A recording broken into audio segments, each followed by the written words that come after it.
Check it out. I thought this was an interesting question. This is from Colin Cowherd's show this morning. Sean Payton, who, by the way, appeared to be like an 85-year-old in Florida. He's on Cowherd's show. He's got like a soccer jacket on, and he's sitting in this sort of the same position that you all sat in right after you were done eating on Thursday. You know that position where you're just like the couch sort of becomes you. Right. Like you're just like, what? Like it just fell back. And he's sitting on Cowherd's show on the couch looking like that. Like life's over. Although he's only, how old is Peyton? What is he? 55, I guess. Yeah, he's right around. So anyway, he's got plenty of time left, but he's sitting over there like life's over. 58. 58 years old. Yeah. All right. And then the questions go through all the different NFL questions. And here comes the question, hey, the 49er defense hasn't given up a second half point, since the Trump administration. What makes them so difficult to score on? And here is Sean Payton's answer. Man, you feel that team when you watch them. I mean, you see it. It's coaching. It's also the players. And I know it wasn't aesthetically pleasing maybe for a lot of people relative to the 49ers, but I would argue defensively, it's brilliant. Their confidence yesterday, like they were talking about a shutout. Like that was very much on their mind. Mind you, the first shutout the Saints have had since 21 years ago. Since I don't know when, 2001. They've never been shut out. And so I know that they've got to clean some things up offensively. The hardest thing as a head coach when you go in there, you're Kyle, you're the play caller. You're in charge of moving the ball and scoring touchdowns. You have to be able to go into that locker room and celebrate that win, which I'm sure he did, and celebrate the dominance of how they play defensively. That is going to serve you well later. And so it wasn't the perfect game that we wanted to see because the scoring was down. But, man, it's the perfect game if I'm a 49ers fan and I understand that I'm going to have to play this Eagle team to get where I want to go, or I'm going to have to play this Cowboy team. I think they're one of the best teams in the NFC, and I think they can win the Super Bowl. So do I. Okay, so first of all, is there a vuvuzela going on during this entire conversation? Look at you. Listen to this thing over. May or may not be a tractor beam. Okay, yeah, seriously. Did he get beamed up out through the ceiling when this interview was over? I don't know what was going on there. But what'd you think of what he said, particularly there at the end? I agree with him. Like, we've reached the point in the season where I think we can start to look at, as you put it, styles make fights, matchups.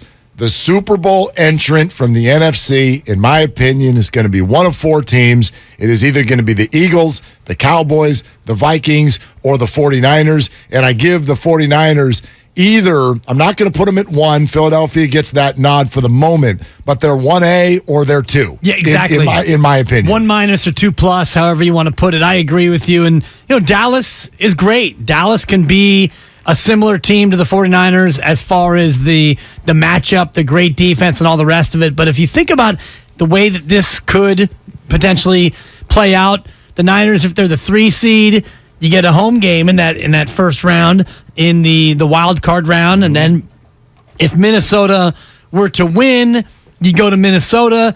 That doesn't scare you. Philadelphia would be the 1 seed. They would get the bye. And then if Philadelphia won its playoff game, you'd go to Philadelphia. And 60 minutes with that defense, the defense that travels, your run game is legit. And Jimmy Garoppolo, I know I disparage him at times. If he can play mistake-free, keep you in it football, I like this team's chances to go on the road and win. They've done that in recent past. They've gone on the road and won playoff games in this fashion. So I like this team's chances with that defense healthy. I mean, I know we're getting maybe a little bit ahead of ourselves, but it very much appears, after what has taken place the last 3 weeks, the 49ers winning all 3 times, the Seahawks losing twice in a row, and now the 49ers have not just a game lead, but a game in hand against the Seahawks as well. Like, don't underrate that part of the 49ers season so far. I didn't get a chance to talk to you much about this because I was out last week after the Mexico win. Like, the 49ers are 4-0 in the division. 4-0. Yeah. They've only got 2 games left. Okay, 1 more Cardinals, and that's going to be at Levi's. And they've got the Thursday nighter in Seattle in 3 weeks. And at least based on yesterday, Seattle did not look all that daunting in their own building, giving up a huge burger to Derek Carr and Josh Jacobs in their home building on a rainy day. So I don't think anything scares the 49ers right now, and it very much looks like the 49ers in week 1 of the playoffs, Levi's Stadium, lights will be on, and the 49ers will either be hosting Seattle, Washington, or the New York Giants. That's the way it looks like it's standing right now. I don't think that scares anybody at all. No, and if you talk about point spread, you would be favored over all 3, and you would probably be a touchdown favorite over all 3. Seattle, Washington, or New York. Dallas would be the 5 seed, and they would be on the road at Tampa Bay, which would be bet the under, my friends. Oh, my gosh. That over-under is probably going to be 33 and a hook. Go ahead and bet the under in that one. And the path to win the division is yours, 49ers. As long as if you beat Arizona, let's say you split with Tampa and Miami, which Miami is going to be tough. You lose to Miami, you beat Tampa, you beat Arizona when that game comes up at the end of the year. As long as you take care of Seattle, Mark, and even if you lose to Seattle, let's say you end the year with the exact same record as the Seattle Seahawks, you split the head-to-head, the next tiebreaker is division record. So even if you lose to Seattle, let's say you wind up the year and the 49ers over there, they have 6 games left. Yep. You wind up 10-7. Seattle is able to get 4 of their last 6 that they win. They're 10-7. Niners beat Arizona but lose to Seattle. Niners will be 5-1 in the division, and unless they run the table on those other divisional games, you're going to have a better division record than Seattle. You'd win the tiebreaker. Now, Seattle has their only division loss is the one to the 49ers so far. They've swept the Cardinals and have not played the Rams yet. They played the Rams this week. So, very big game if the Rams could somehow win, but they are so hobbled. They're such a mess. But, look, I remember 2 weeks ago, we were talking about the Seattle Seahawks and going, man, you look at their schedule, they might be 9-4 when the 49ers get to Seattle. They haven't won since. Because the 4 games they're playing before getting to the 49ers were the Bucs, winnable in Germany. They lost it.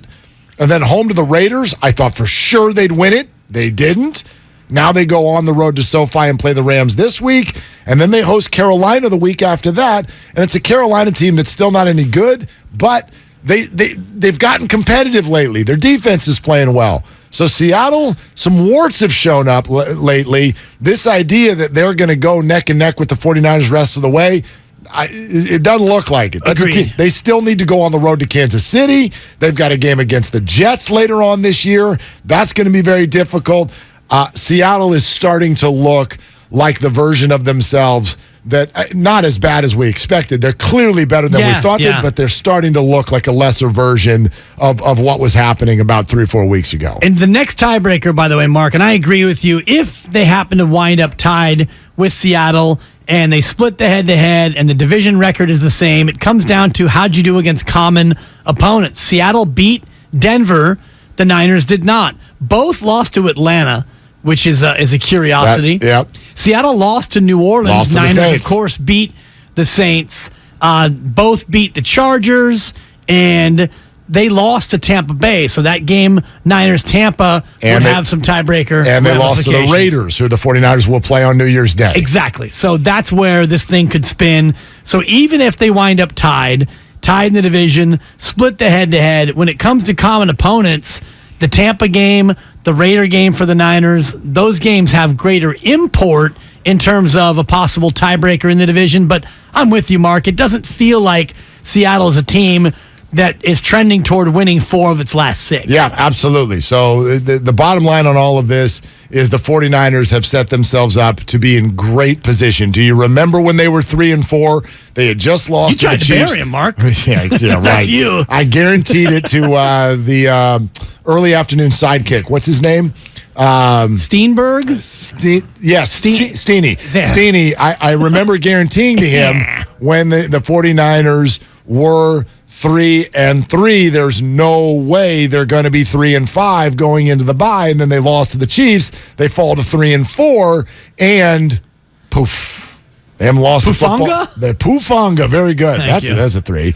That might have even been a 4. I'll take it. 49ers. They've not lost a game since. And so you are now in a dominating position, and I really do believe that's what we're looking at. We're looking at the 49ers in early January hosting either the Giants, the Commanders, or the Seahawks in week 1 of the playoffs.